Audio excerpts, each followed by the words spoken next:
walaalayaal aan ka faa'iidaysano aan u dhagar raacino شيخنا فضيلة الشيخ الأستاذ الداعي الكبير الشيخ سعيد الراقي حفظه الله ورعاه إمامك مجد كينا تورنتو كندا شرف بيتها إن حلقة كل منه سيد الكريم أنا إذا وقع هنا مويلك أنا وأن دلي أيا إلهي ويدير يا بس كان أذاك وهاي وأنفسكم وأهليكم أذن كابرني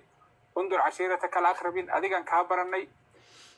المهنينا إن أين وحبؤهين أما الدولة دي ألنا نقول كلمة المكلنا عن جامعة إسلامية كبحنا إنه أفريقيا أنكو بيرينه أنت إذا سيدي شريعة الإسلامكم حيث أبتها فليتفضل مشكور ومأجورا حقوق ده بني آدمك سويسا ويفر بدنته لكن حق أقصه الرية وسيدا إلهي القرآن كل شيء يا أيها الذين آمنوا قووا أنفسكم وأهليكم تلادري إنه قفكوا بدبادية وجوه الرئيس والنفط هذا marka naftaada ka soo baxdid waxa kugu xiga biman ta'ul yani nabigu sallallahu alayhi wa sallam wuxuu faray yani waxa dambi kugu filan inaad lumisid kuwii adiga mas'uuliyadooda lagu saaray taasi maxay ku tusaysaa caruurtaada ayaa number 1 priority xaaskaaga ayaa priority ninba u yimi nabiga sallallahu alayhi wa sallam درهم بان هايستا بوري يعني دولار بان هايستا نفتا ذا بويدي النبي صلى الله عليه وسلم كبحي وحري يا رسول الله ميت كلان هيا رير كاغا يا عرورتادا ودي بويدي ايغنا ميت بانو هيا بويدي والدك marka النبي كلبا طلابو ايو سي فوغان marka seen uga jawaabo su'aashaada ka haysta Soomaaliya jooga aad adigu u dirtay Pakistan ama jaamacada Islaamiga oo Masar u dirtay ama aad Suudaan u dirtay way fiicantay ajrigeeda waad leedahay laakiin xaq kugu horeeya waa kan adigu aad dhashay aad mas'uulka ka tahay waayo ka ayaa number 1 laga wareysanaya marka ka soo baxdid mas'uuliyadii adiga lagu saaray ka mu'min ka aabo ka hooyo ayaad markaa u fidin kartaa waxaan la yiraahdo an-nafc al-mutaaddi waxaad u fidin kartaa in qofka dambeeya nabigu sallallahu alayhi wa sallam xadiis markii hore aan soo sheegay soo muudan qofku markuu dhinto amalkiisu uu istaaga saddex mooyaane soo muudanin waxa kamida waladun salihun yad'u lahu ilma salih oo ka tagay muudan ilma uu adeer u yahay ama uu abti u yahay ama uu in adeerkii dhalay ama reer ay isku qolo yihiin waxa weeye mas'uuliyadda kugu horeysa waa caruurtaada taas waan anigu markii hore war aqaladan ka dhisano wadankii Berbera iyo Muqdisho iyo Hargeysa iyo aynu deyno waayo kuwa halkan ba xaq u leh in la badbaadiyo kuwan ba in haysata mas'uuliyadda laga soo baxo marka kuwa adeerka u tahay waa talaabada labaad waa stage-ka labaad marka ka fuul yeeshid kuwii kuwa waxa xadiiskii baad garanaysaa markii Ilaahay soo dejiyay aayada لن تنالوا البر حتى تنفقوا مما تحبون صحابي باصوا على يا رسول الله حولها وحن نقولش على هاي بير الريحاء يعني بيرتسان نقولش على هاي إذا هي الرسول كسان أهبية نبي صلى الله عليه وسلم بخن بويري وحن أركا إن النفط هذا يرير كاجا يعني طول كاجا إن الجلسيد وحكو تسمى مركا حقوق عنك أكل السريسو أي الله كلا قادة حقنا وحكو عرورت هذا هل كاسن وجساسن وجوابت سؤال أحمد ما شاء الله جزاك الله خير صاحب الفضيلة وأحسن الله إليك وغفر الله ذنبك بأولاد هذا حكاجا وكوا الدون كانوا كوا أنفع آخرنا بيرها الجنة كوا جرة سيد الكريم والدك قربها واحد مدة إن ولدها جنة حسيدة شاكتي حرجيسة يبقشوا لكن كي أيام وضنا رجع يجو اسمه العنيان المهل اسمه العنيو دمر كنا اسمه العنيو شرعتنا أديك أبو نوش الرحيل دونه جعلك ومهم إن الحاسك جعشها إن البها جعشها ومهم مركا سيد الكريم وحصوب حرد الله ارتاجن جورجي عنق حدو حتى جامعته كسر داهم ماذا أنت كجرا ولا يا بح عنق جيرا ما صار لابنايو أرنت إذا أستجدي فإذا أنت إن لك أي لا ده هي إن المي لو تبع سنادله سيستم كأن جوجنو عن أودع نقولانه haddii cunugaani ka tago meel kale u galaya tala maxad naga siinaysaa waalidiinta adag ee qalafsan ee dabacadaha xun kula dhaqma awlaad sayidi falyatafadal mashkuurun maajura waxa jira mawaaqif aad filasid inay bulshadu ku caawiso mowqifka aad qaadatina waxaad og tahay bulshadaadu radda ficilkeedu uu ilmahaga ku yeelanayo ama qofkan aad doonaysid inaad daris u dhigtid ama ciqaabtid uu ku yeelanayo inay anfacayso tusaalan kaaga soo qaadaya ilaahay subxaanahu wa tacaala markuu nebiga sala allahu calayhi wasalam amray inuu baxo jihaadka 3 saxaabo ayaa ka hadhay waa xasuusantihiin 3dii saxaabo hilaal bin umaya iyo kacb bin malik iyo nin kale ilaahay markaa wuxuu ku amray inaan la hadal nebigu wuxuu ku amray inaan la hadal jaaliyadii markaa lagu noolaa bii'addii lagu noolaa amarkii nebiga iyo ilaahay bay qaateen qof salaanta ka qaado way waayeen xataa daaqat calayhim alardu bimaa raxubat dhulkii weynaa ayaa ku yaraaday marka approachka uu nebigu qaatay sala allahu calayhi wasalam wuxuu approach naafica oo yacni meel buu gaadhsiiyey aan salaanta laga qaadaynin meel buu gaadhsiiyey la odhanaya xaaskaaga gabadhaad qabta waa inay guriga ka baxdaa hilaal bin umaya xaaskiisii baa nebiga u timid yaa rasuul allah hilaal bin umaya waa oday haddaan ka tagana wuu baktiyaya cid u shaqaysa ma haystee ma la joogi kara guriga haabu laakiin yuu ku dhowaan waxay tihi yaa rasuul allah waa badda-o tanna way ugu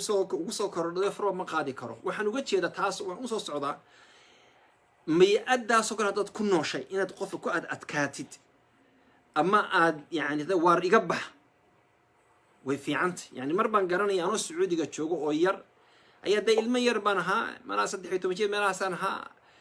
waxaan damcayna habeenkii soo jeedo habeenkii baan doonsa axmed soo jeedo walaalkay wuxuu yidhi waa inaad soo noqotaa habeenka tobanka habeenimo inaad soo noqoto 10 o'clock habeen buu ii dhaafay habeenkii labada albaabkii igu xidhay فضاقت علي الدنيا بما رحبت يعني أدونك يوردن ميلان تغو عيد يسود ويسا عيد الباب يقفرتا ما هي كلفتي إن نقولي هرس حدثي دوب شركة دب دم وما نقنن approach كهدي أن كانوا كندا أما أمريكا أما يوروب أنا هذا you're late get out بح وحو هليا بقول الرواه وصول دوية wuxuu helayaa kuwii khamriga la soo cabayay oo soo dhaweynaya kuwii shishada la soo cabayay oo soo dhaweynaya kuwii xumaaye in suuqa jooga oo soo dhaweynaya barrito kuma baahna marka inaynu ilmaha isluubkan aynu bedelo oo aynu bir iyo dhangad aynu la dul taagnaano waa qalad gabadh baa jirtay gabadhaasi markay cadhato inanta saari jirtay waxaan ku idhi inanta ha saarin waayo markaad saartid berito albaabkiisa hor taagaysa gurigaaga apartmentkaaga albaabkiisa hor taagaysa saa dambana ama markaa laga yimaadana dabadda istaagaysa markaa laga yimaado saa 1 suuqa istaagaysa caynkii bay noqotay islaanta may bay tidhi dabadda ma dhaafayso waxaan uga jeedaa qalad weyna carruurta guriga laga eriyo ilmaha soo geli ku caaliji guriga marka odayow aabboy waan ogahay inaad doonaysid ilmahaaga aad khayr la jeceshay tarbiyadaad hagaajisid inuu ku soo xaroodo inuu amarkaaga qaato laakiin ogsoonow bii'addii lagugu soo koriyey ee intaa adiga lagaa filayay ma joogtid marka tune it down gaalo waxay dhahdaan tune it down yani arrinta dibci ilmahaagu laba ku kori kow bar inuu ilaahay ka cabsado intaan adiga kaa cabsanin waayo nebigu sala allahu calayhi wasalam wuxuuna baray wuxuu yidhi ittaqi illaaha xaysumaa kunt ilaahay ka cabso meel walaad joogtidba marka ilmaha waa inaad bartaa inuu ilaahay dareemo inuu ilaahay arkayo inuu ilaahay maqlayo inuu ilaahay xukumkiisa oo gacanta wax doono ku samayn karo ilmahan waa inuu ilaahay ka baqa uu ka cabsadaa يعني ضميرك consciousness كا وين نقطة المهن عن كيبان إلهي وطلالة إلهي وحرة عن كيبو إلهي وعب صداي واحترامه طلبات بر المهاجة إنه كاح الشوضة أديجنا إنه هذا أوكي إلهي مع عقابه وإلهي ده حدين دم بسميه إن يقول مسود دشينيو الضرب يقول مسود دشينيو لكن لقى يبين آخره عقابه وإنه مركا أديجه aad ku korisaa inuu kaa xishoodo uu dhahdo inuu I don't want to disappoint my father, I don't want to disappoint my mother, I don't want to yani embarrass them. waa inuu taa damiirkaas muxuu ka imanaya dhagad ku iman maayo adoo ilmihii la sheekaysa aabbo waxaan kaa filayaa sidaa iyo sidaa hooyo waxaan kaa filayaa sidaa iyo sidaa meel xun hays dhigin sharafta inoo ilaali inan baa tahay ceebtaadu waa ceebtayda waa ceebta walaalada waa ceebta aabbaha maanta haddaad maanta xashida iibisid hablaha walaaltiin la guursan maayo yacni waa inaad ilmaha consciousnesskiisa damiirkiisa waa inaad u dhacda dareenkiisa waa inaad u dhacda waa inuu ilmuhu marka hadduu ilaahay iimaankiisa uu ka daciifo waa inuu adiga kaa xishooda maha inuu kaa cabsado waa inuu kaa xishooda dad labada ka heshid ilmahaaga ka seexo marka haddii kale arrintaad ku wadid cabsi dee markaad arkayna wuxuu doonuu samaynaya markaad arkaysidna waxaad doontid buu samaynaya intaad arkaysaana waa in yar wallahu acla waaclam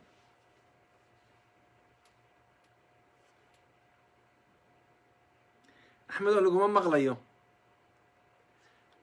axmedow anigu kuma maqlayo horta waxaan u malaynayaa inuu codku kaa go-ay waayo anigu waxba maan taaban xaggayga halkanna dadka daawanaya hadday maqlayaan bal gacanta hanoo taagaan ama hanoo soo diraan likes ama hearts ama waxaa soo diraan kusoo dhuftaan weliba facebook ku cidda ku jirta waayo anigu axmed ma maqlaya imika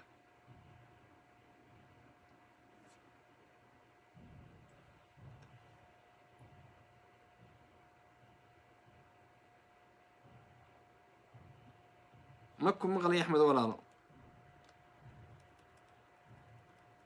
computerkan anigu intii maan taabanin marka it gotta be from your end bal ka fakir haa axmed wuu inaga yaro baxay wuu inoo soo noqon doonaa insha allah anaa ku dhufanaya marala hala fadhiis hala dhegaysto xiddii dhegaysanaysa facebooka ee ku jirta axmed wuxuu sameeyey reloading buu ku sameeyey xaggaygana way kan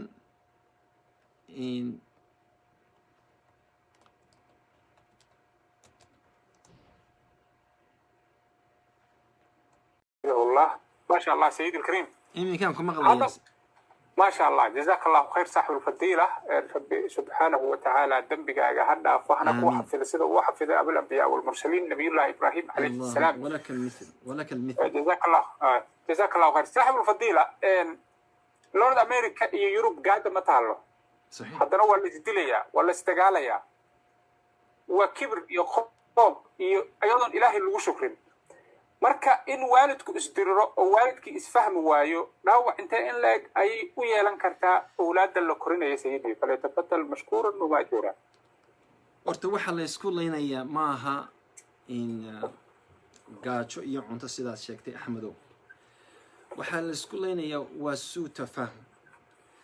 suu tafahumkana wuxuu ka yimaadaa isfahmi la-aan ayaa meeshay taala taasina waxay ka timaadaa waxaan la yidhaahdo waxaan jirin central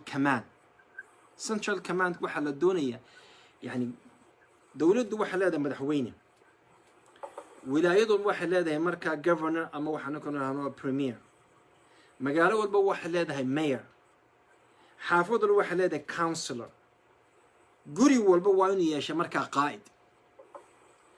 qaa'idkaasi markaa waa qofka badbaadinaya qoyska waa kabtanka doonida wada meesha waxaa dhacaya marka waxaa North America iyo Europe labadii waalid ayaa nin walba wuxuu doonaya inuu kabtan noqdo ayuu doonaya khilaafku markuu meesha yimaado caruurti waxay ka baxayaan faryaro bidix waalidkuna inta badan waliba waalidka Soomaaliyeed qaladku sameeya waxa weeye hooyadu waxay caruurta u caayaysaa aabihii aabuhuna wuxuu caayay caruurta hooyadii waxaa dhacaya markaa ilmihii inaanu hooyadina ixtiraamin waayo aabihii baa caayay aabihina ixtiraamin waayo hooyadii baa cayday maxaa dhacaya markaa inuu ilmuhu markaa shakhsiyadiisa kayaan gooniya inuu samaysto idhaahdo anigaa isu xora waxaan doonaan samaynaya waqtigan doonaan samaynaya qaladku wuxuu ka imanaya waxaa loo baahan yahay inaynu